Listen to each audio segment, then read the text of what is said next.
start off here. Mike, another close game. I think this is the third or fourth that the Beavers actually led in the fourth quarter.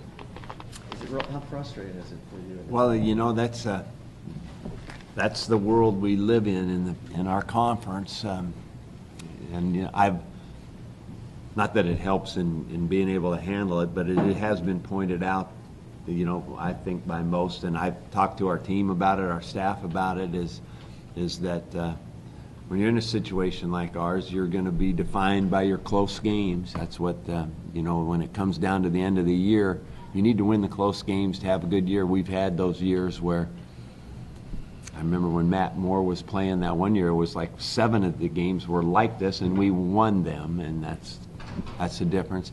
This team, we've got to help, you know, as coaches continue to gain confidence so we can finish better, and you know, again, the penalties were big. One thing we cleaned up a good bit of was the procedural part of it. You know, there were some pass interference, defensive holding penalties that were big, and some stupid stuff at the end that is not going to be tolerated. That's ridiculous. Late hits. Being that this is a senior-laden team, that these kind of issues are popping up. What kind of issues? Those kind of silly penalties. Well, yeah, I think that the seniors aren't doing them. You know, you know, and certainly that the defensive holding, pass interference, those are, you know, we just got to help with the technique on that. The late hit, I didn't see Dylan Wynn's late hit on the quarterback. I don't know if it was a good call or not. It doesn't matter. We can't have that stuff. And then whatever happened near the end is just not going to be tolerated. Like you said this week, you didn't expect their offense to change with Luke Falk in there. Was he maybe even better than you thought he might be today? I didn't know. I didn't have any expectations, except I knew that he played well against SC, had a lot of yards against USC when he played last week.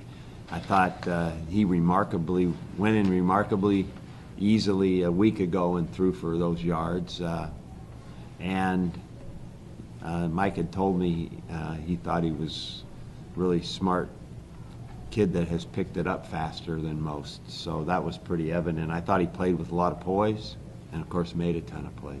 Did you get a chance to talk to Coach Leach recently? Yes, today, before and after the game. How did you feel like you played overall today?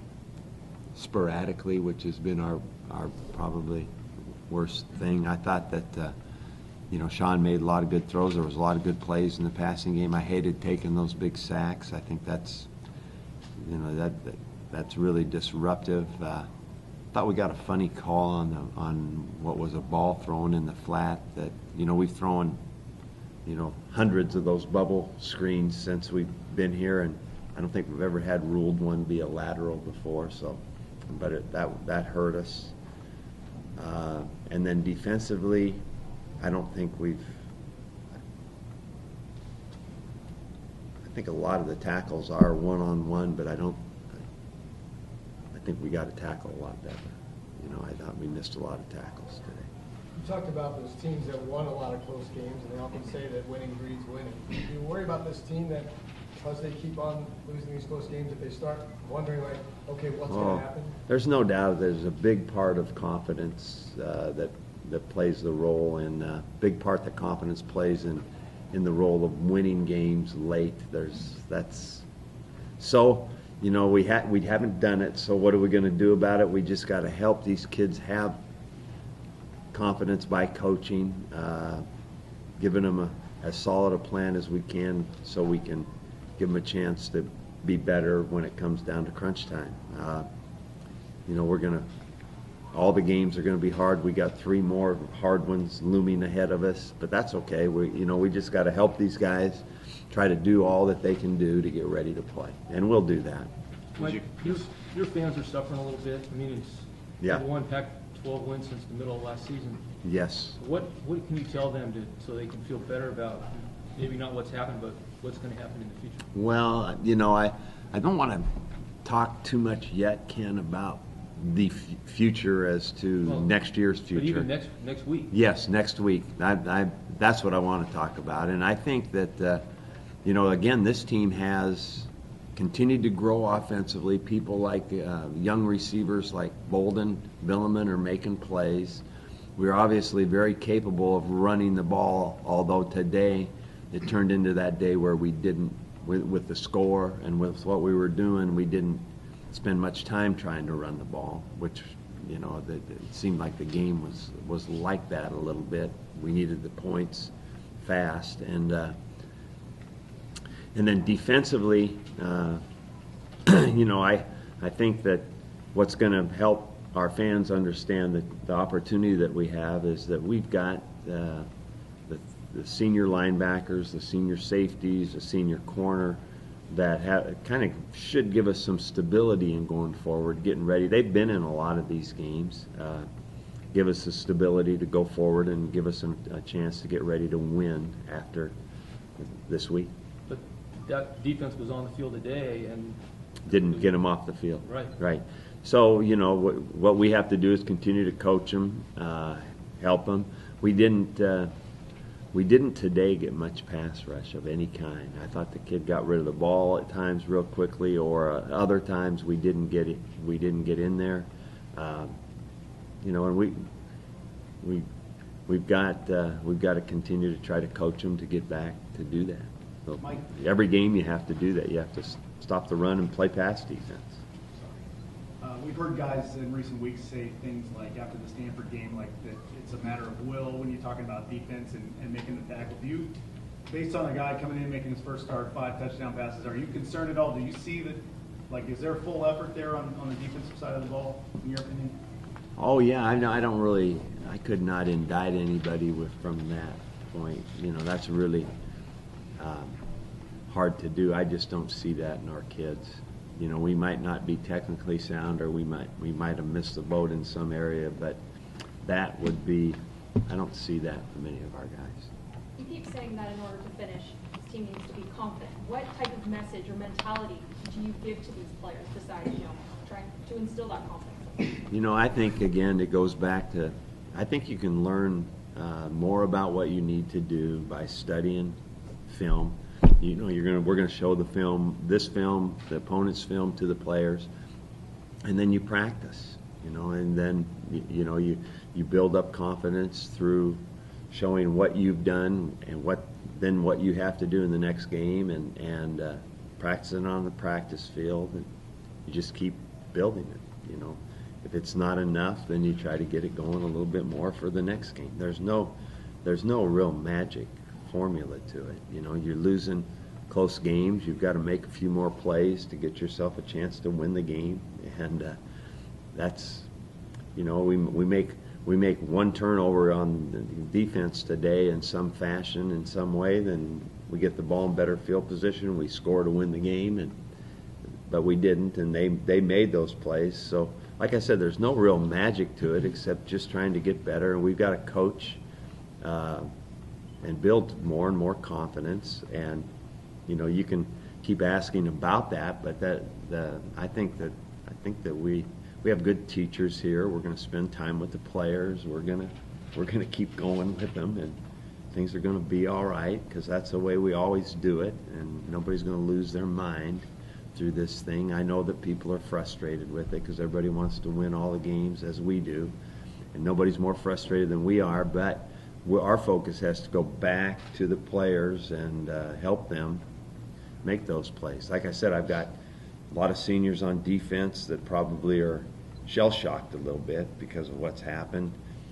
They've made a lot of good plays for our teams through the years, so nobody's going to doubt how much they have invested in this thing. We just got to help the rest of the group grow. After that last touchdown, did you consider going for the onside kick? Oh yeah, you know, that's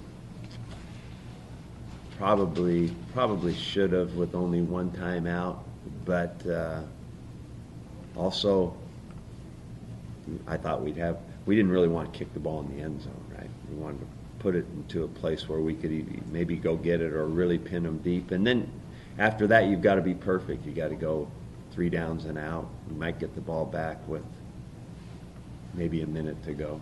So what made you decide not to do it?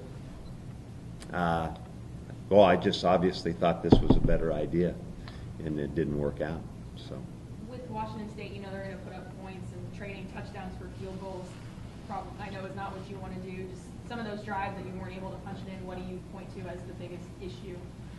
Gina, I'd probably have to look at each play that ended on the end of third down to know what the issue was. You know, it's always about some form of execution that, you know, we didn't make a play.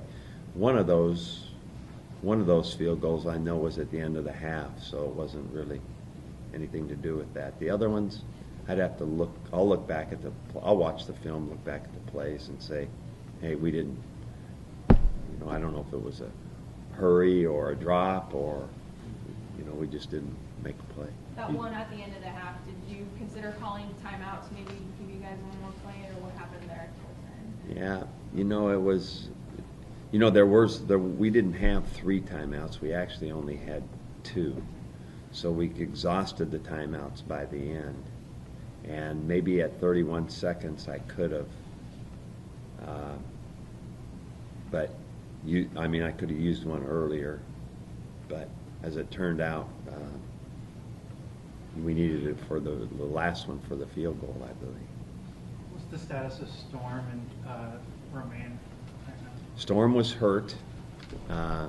We didn't say anything because we thought eventually he was going to come around during the week and be able to play, but then very limited in practice, as you guys know, that come around during the week. So we decided to keep him out. And then Trevor Romaine was suspended for 1 game for violating athletic department policy. How about the injury on Roman Sapolu? Roman Sapolu was advised by doctors not to play anymore. So he has played his last football for us. He's going to be helping Cav. With what Garrett Owens was able to do today and makes all his field goals, I know you say Romaine's suspension is only for 1 game. Is he automatically going to come back and be the starter? Is there going to be competition? I don't know. That has created an issue for sure. I mean, because Garrett, they were very competitive early on. We all know that, and we've maintained all along that he's good talent. So I don't know what I'm going to do right now, but it's nice to see him kick like that. Bob comes up to you after the game, right after you shake hands, and you guys walk off the field together. Can you give us an idea what that conversation's like? It's usually something about the game, nothing too dramatic. Don't even know if I can remember what it was. Usually something low key. Thanks, Coach. Thank you.